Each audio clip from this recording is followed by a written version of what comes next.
have? Because even afterwards there was, well, this gentleman even talked about the thing that he wouldn't be too much of a fan of renting stuff. I mean, there's kind of this awareness of saying like, don't be gentle, it's a rental. So and I think that this is also, to him it was not such a good idea because he feels that people would even, stuff that they don't own, they would abuse, and by abusing it, actually not helping to make them last longer, and therefore not being as sustainable as they could be. And you said it's also like a cultural thing. So what's your standpoint on that? I mean, there is something in German which we call, which I don't know in English, Niesbrauchrecht. You make a contract, Niesbrauch. That is, for instance, if you sell a house and still live in that, and you pay rent basically for that. That is Niesbrauchrecht. You can still use it. I don't know the English word. Yeah, no, but I heard from it for the first time. And basically, there are companies. For instance, Megawood produces some terraces, so you have a floor, and they make a Niesbrauchrecht contract with you for 30 years, and after 30 years, they take it back. And if you have this 30 years, you probably use it in a better way, as if you say, it doesn't matter if it is broken the other day. So this is as if you would own it, but you still can get it back and get the money, percentage of the money back. And that's a contract possibility to do it in a way that you keep the things better. The other possibility is like Miele is trying now, is to have 1,000 times washing.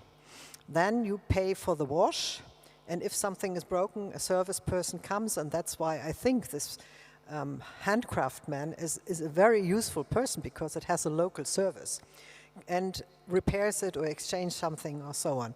And I think still that people still want that the washing machine goes, because if the handcraftsman comes only 5 days later and you have 3 kids and wants to do your washing, then it's a problem. Right. So I think there are solutions for all these things.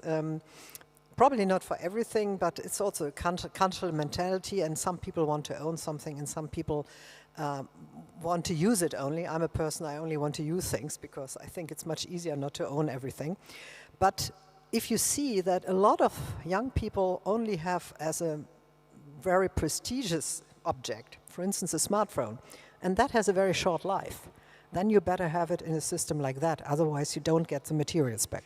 Yeah, but I always feel that I'm amongst like the dumb people, because I know friends who are just capable of doing so. So the minute that they feel like now it's time to turn over, they just sell their old iPhone, and then for example, they get enough money for it and they're fine with it. I have the tendency just to keep it as long as I can, not to switch it all the 2 years. And then in the end, I always feel like, well, if I sell it now, I mean, it doesn't bring me anything, so I keep it. You never know. So I know that, for example, in the States, you have those kind of programs where you can buy, actually lease an item and then exchange it. I wouldn't know how really just to convince people to do differently. And in the same way, because if you talk to the industry, in the end, they have those economic laws that they are following and they need to sell. I mean, I understand, like, even if it comes to a second-hand market, if there's no need for the resource that you're creating, I understand that you also would run out of business, and there must be some thoughts how to deal with that. Because the thing is, like, convincing people always takes it just to seduce them. And what is it that you have to offer to them except like a good conscience? Because it's 2023. I do believe we can change, but I think it's going to take time until humanity is going to change. I think it will be the interest of the producers to do so more in the future because of the supply chain problems. And if you see that a lot of rare materials you get from very few countries like China, Kazakhstan, etc., then you better make yourself independent from that. And then it's in your interest. And if you offer a good price over a longer time, because you say, I sell you 1,000 times washing, and if you wash them in 2 years or 3 years or 5 years, that's your point, and I know that after that I have the material to the same price I have bought it 5 years ago, it is also good for you because you get a cheaper price as if you would buy a new washing machine in 5 years' time when the resources have been grown, when the prices have been grown. And I have heard that, for instance, the machines all have been now 15% more expensive because of the raw materials. So that's probably an interest which now is not so active yet, but it will become more active if you see the price rise of the supply chain. So if I get it right, if there's any type of change, it has to come from the company solely just by the reason that otherwise they won't be able just to produce any affordable items and actually run out of business. Just as Dr. Gabriel said before, that she feels that if your industry is not sustainable, you will run out of business anyway. That's a very important point. I think that's the point, because you have to be sustainable for your workers, for your product, and you cannot offer to your clients 15% more in the price every year. So, Vika, have you thought of that, what I just said? I mean, what if, for example, we become smarter and the companies actually finding out different solutions in order to produce things? Does that mean that actually the future of your company is limited then because you don't need to produce as much anymore?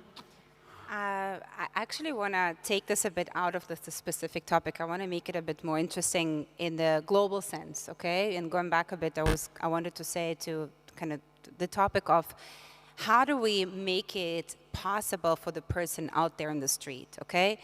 There is something that we need to be aware of. These discussions mainly take place in one specific part of the world, okay? Or type. I'm not saying, they happen maybe in North America, but they will happen in New York, okay? And they will happen in mostly western part of Europe. But we need to okay, we can't force them to talk about it, everybody else, but we need to think about it, that we sometimes are too much in our bubble, and we think that, oh, here it's working, so it must be working everywhere. Well, it's not, okay? In most parts of the world, people don't have time to think about this. They live under hard conditions, they have to make ends meet, and they really don't have the time to think about sustainability. Now, the problem for us that are thinking about, we understand that if we don't get them on board, we will all have a problem, right? You can't stop global warming just in Germany or just in Northern Europe or whatever. So we have to, I feel like sometimes when we're talking about this, and I'm sorry, I'm being very frank here, it's a bit arrogant. That's why we invited you. I'm glad that you say that I'm allowed. It's a bit arrogant to come with our mindset to these people. So our conclusion at Refresh Global was, and believe me, we studied this topic, was we need to come up with a solution that you can do as a copy-paste, and it should be working everywhere, okay? I cannot come with my thinking and my mindset and say, you have to do it the same way. So the concept that we have is the following, is that we have created what we call micro-factories. The idea is that your textile waste should be collected and focused, concentrated locally, no matter where you are, because literally where there are people, there's textile waste, right? And then it will be processed in the local microfactories, which we create, but we will then do it together with partners on the ground. And then the raw materials that we get from those microfactories are being then reapplied locally for the industry there, okay? And for the lives and for the cities. So this is the concept we believe in. We don't think that we should be expecting from the majority of the population to be living according to all these principles. We want to make it accessible for them, okay, to have access to that. Because we also know that most sustainable products today, they're very expensive. And again, we don't want a solution, for me, I want a solution today. I don't want to be just continue thinking about something that may or may not happen in 20 years. We don't have the time for that. I agree with you, but that's why I think this system as a service is a very good one also for those countries. For instance, if I think about solar systems, those countries have sometimes difficulties to finance solar systems. But if you sell only collecting photons, and they pay for the photons they get, it's much easier for them than buying a whole solar system. And that's why I think it's interesting for them, because they can buy the photons so that they have electricity, and at the same time for the producer, because they have then the material to the same price as they bought it now, in 5 years or 10 years or 20 years when the solar system is not usable any longer. And that's why it's so interesting. By the way, also in terms of, if we're talking about these big companies, the producers you mentioned many times, and let's talk about these big companies. Of course, they're always exclusion to the law, but to the rule. But from our experience, many of them, they want a shelf product. They just want you to delivered to them like Amazon on one click. And this is also not possible, right? If their companies, we always see from our conversations with them, is if they want to make a difference, they will be wanting to be a partner in the whole process of developing the innovative concept, the approach, checking it together, and so on. It's not going to work only if they say, okay, yes, we want it today, we want it now, just give it to us. So there needs to be also the collaboration in the ecosystem. That's why we talk about diversity as well, because you don't have the one solution for everything. No, but I tell you what the worst part is, because I just love it that the both of you are like on fire, and then there would have been like 2 more questions I would like to ask. It's a fireside chat. But unfortunately, we do have kind of a time issue here for that matter. So at this point, thank you so much. I got so much further question, and I think again, but this is what it's all about: inspiring other people just to continue that talk. Thank you so much for both of you just being so frank. Again, like also being so inspiring, and thank you so much for your attention on this matter. So thank you, Vika Kana from Refresh Global, and thank you, Dr. Monika Griefan. Projects we did, so we worked a lot for Adidas, Netflix, Jägermeister, eBay, and other clients. And we've also won like an almost comical amount of awards. And yeah, work as a hobby. So for me, it's like passion, what I'm doing. So I'm totally crazy about everything in graphics design. So you will see then, like, if I show my AI experiments. So, yeah, this is a little project of mine. It's my personal homepage. It's VR. It's a VR metaverse space, and it's also everything is generative. What you see. I've programmed it. I've modeled it. I've made music for it, and everything. So, yeah, basically, I would say that I'm the only person in Germany who has like a personal homepage, which is a metaverse space and then also explorable in virtual reality. So this is kind of part 2. It's also my homepage, and this is also a generative metaverse space. So yeah, the next hobby I found is world building. It's something that I started like in the last 2 years. I got more and more interested in world building. Due to Corona and the pandemics, I had a lot of time to spend. So when I say that I'm into world building, this is basically a big understatement. I'm in the universe building business. This is a project I've made like 2 years ago. I said, it took me 2 years and was like 6,500 lines of code. I've also made everything on my own. This is a website, basically. And I will show you some of the functions of it. So yeah, actually you just go there and you hit the generate button, and it will spit out planetary systems like crazy, and as many as you want. I don't really remember how many variables I've used in there, but I think one time I tried to calculate how many possible systems there could be, and I think it's going into the billions. Because I'm using like 150 variables there. So, and everything you see here is generated. Every planet, every gas planet, every rock planet. I have civilizations in there. Also the civilizations are generated. The text for the civilizations are generated. And even more. So that was a lot of fiddling. And what else? Yeah, they're like, you can find get back to every system by a seed, which is up there, and if you copy paste it, you can even enter your name there in the input field, so it spits out a planetary system. So let's see. Yeah, I also invented fake statistics for every planet. So this is also all generated. And yeah, I'm a massive space and science fiction nerd, as you can see. So there are also advanced civilizations with planetary shields and, I don't know, Dyson spheres and all of that stuff. So just to give you a little overview what I'm doing. So now we are at the AI part, and I'm not sure, it feels like longer at the time that I'm using AI than it actually is. I think it's just 6 months that I'm exploring graphic generation, AI graphic generation. But this is something I started like, this is my first ChatGPT experiment, which I made. I intuitively hacked that into ChatGPT. Sorry, I skipped one. So I ask it to act as a science fiction open world explorative text adventure where you can visit planets, galaxies, accumulate items in your inventory. Yeah, I ask it to invent storylines on the go and invent everything and make it like a grand space opera. And the result was pretty good. So that's the actual structure of a normal text adventure. So it describes a space, and then you get options what you could do, and you can also type in your own inputs. And yeah, for me it escalated very quickly. So I found myself in a spaceport buying a blaster gun. And then when I wanted to kidnap some aliens, the AI threw me out, so that was not to her liking. So that's the reason why I'm using open source AI software, like Stable Diffusion. I don't understand why, for example, for Midjourney, I should pay money to train their model, basically. And yeah, I want my AI generations to be spiced up and not to be boring. So that's why I'm using the open source stuff.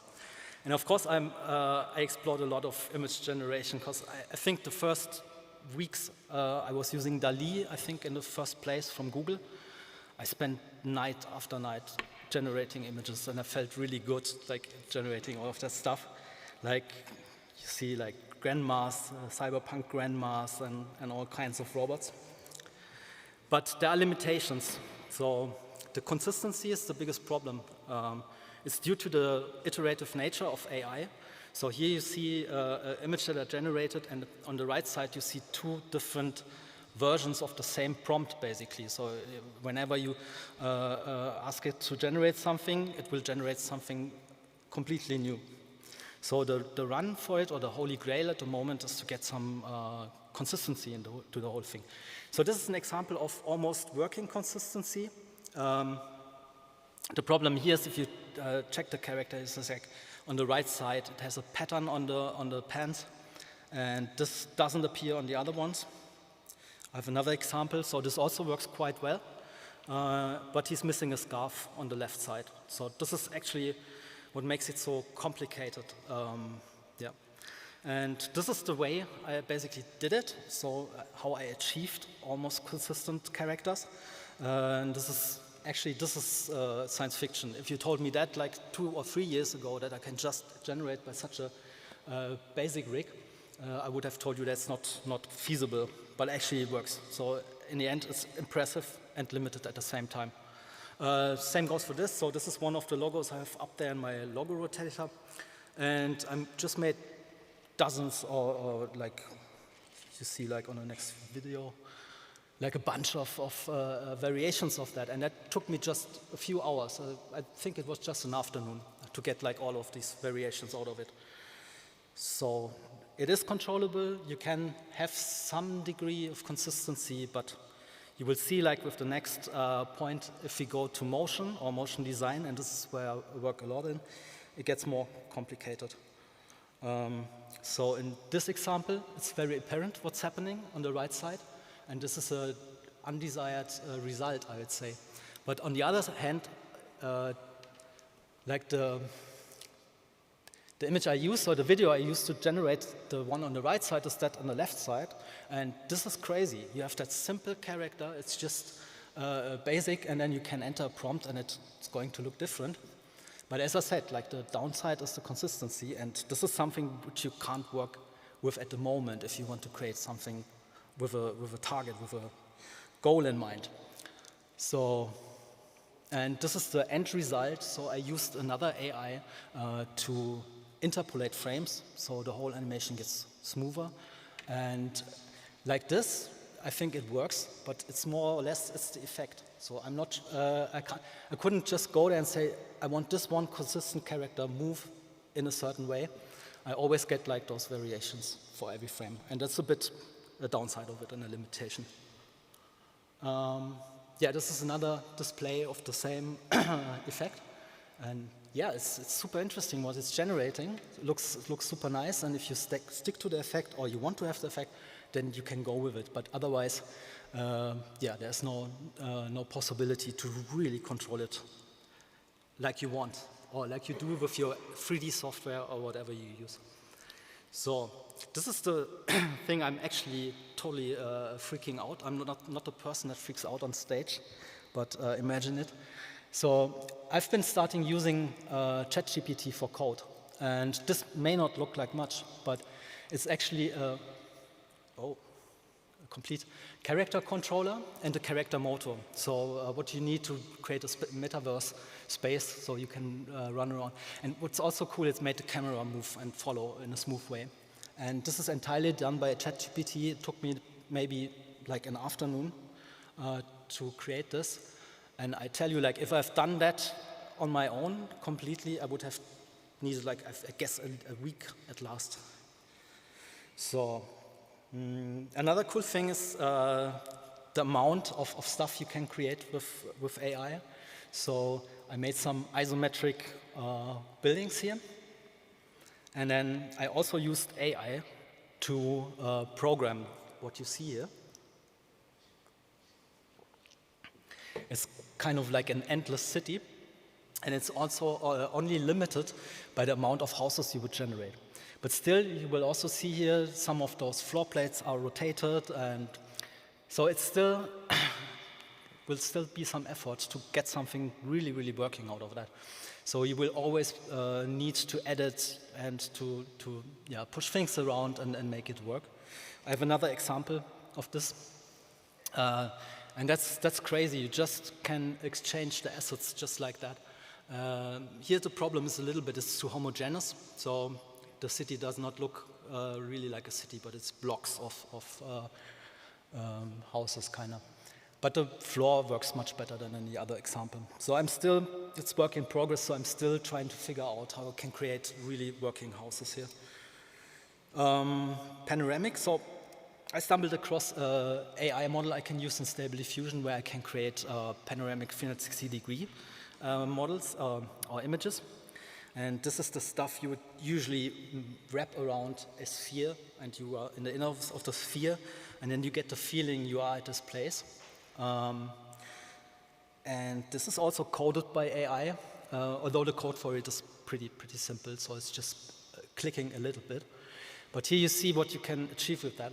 So I could actually, if I had like a whole team working on that, if I had illustrators, I could not create such a vast amount of stuff in such a short time.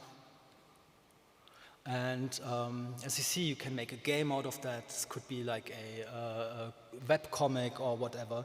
So there are endless possibilities, and actually you can create so much content with AI that is crazy. Next thing is also the last thing. I speed it up a little bit. So it's infinite detail. And I learned about a concept, how you can create interior of houses. So it looks as if there was a real interior, but it's not built. It's just actually images. This is called parallax shading. And I have like a better video that shows the effect.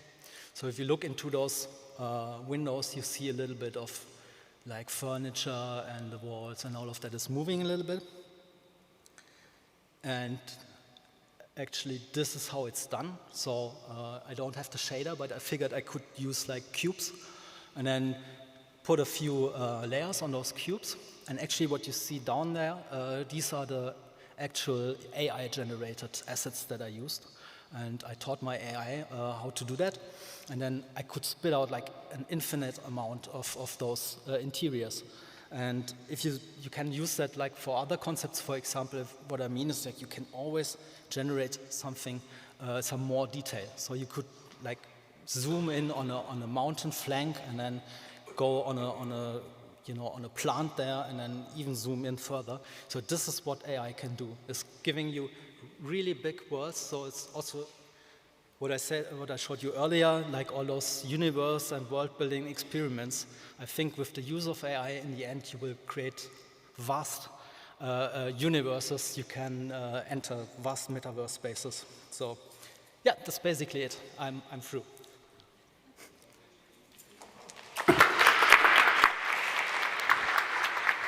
Carsten, a final question. First of all, I thank you so much for the introduction, because we've been talking a lot about like AI lately, and you showed us, displayed us what you were capable of doing with the help of AI, because you are capable of like using the interfaces and all that. Yeah. But don't you fear just a bit that like in the future, now that you have like social media on TikTok where people can easily use a green screen, something that 30 years ago would have been like way expensive, do you fear that maybe your job is also kind of like threatened by kids just using like a, hey, ChatGPT, please produce a James Cameron movie right now? It may one day appear. At the moment, it's concept artists and illustrators actually who suffer the most from, I guess, because like just generating images, that's so quickly done, and that may happen at some point. Possible, I don't know. Maybe I'm old enough to go to retirement then already. Oh, so you think it's going to take it some time? Yeah, but on the other hand, you must say it's a tool. So everyone who's using AI generation now is like, it's like using a pencil. So you're leveled down to using a pencil. Right. But still, you need to have to invest some effort to do things. So actually, if you have AI, you can have AI do the whole legwork, and then you can create other stuff in that time. So you will always have some effort to create things. It's All never right, be easy. then you're going to be fine. People are lazy. That's why social media is so successful. So thank you so much for that insight once again. Please, ladies and gentlemen, Kassenwell from UFO Mammut. Thank you. And that sums up the entire day. So looking forward to see you hopefully tomorrow again here, or maybe just in a couple of minutes when the shuttle buses are actually going to carry you over to the after party where you were invited, you were invited, you were invited, you were invited. So looking forward to it, and have so far, if we won't see each other again, at least later or tomorrow, a wonderful day and stay healthy. Thank you. Danke.